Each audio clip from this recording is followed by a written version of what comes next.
Kerala NGO union Alappuzha ജില്ലാ കമ്മിറ്റിയുടെ നേതൃത്വത്തിൽ കൂട്ടധർണ സംഘടിപ്പിച്ചു. എല്ലാ കാഷ്വൽ സ്വീപ്പർമാരെയും പാർട്ട് ടൈം ജീവനക്കാരാക്കുക, സ്ഥാപന ക്രമീകരണത്തിന്റെ ഭാഗമായി പുറത്താവുന്ന കാഷ്വൽ സ്വീപ്പർമാരുടെ തൊഴിൽ സംരക്ഷണം ഉറപ്പാക്കുക തുടങ്ങിയ മുദ്രാവാക്യങ്ങൾ ഉന്നയിച്ചുകൊണ്ടാണ് ധർണ സംഘടിപ്പിച്ചത്. ആലപ്പുഴ കളക്ടറിന് മുന്നിൽ നടന്ന ധർണ എൻജിഒ യൂണിയൻ സംസ്ഥാന സെക്രട്ടറി അംഗം വി.കെ. ഉദയൻ ഉദ്ഘാടനം ചെയ്തു. ജില്ലാ പ്രസിഡന്റ് എൽ. മായ അധ്യക്ഷനായി.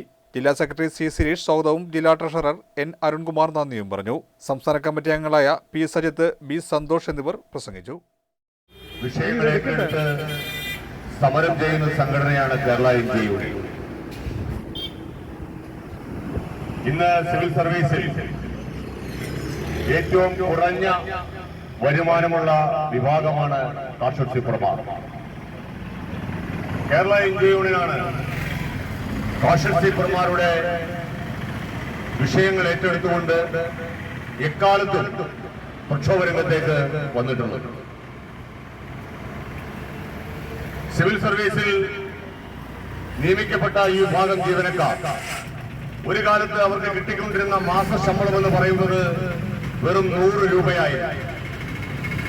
ആ 100 രൂപ ശമ്പളമുള്ള ആ വിഭാഗം ജീവനക്കാർക്ക് നയനാർ ഗവൺമെന്റാണ് 100 രൂപ എന്നുള്ളത് 600 രൂപയാക്കി വർദ്ധിപ്പിച്ചത്. പിന്നീടത് 750 രൂപയാക്കി.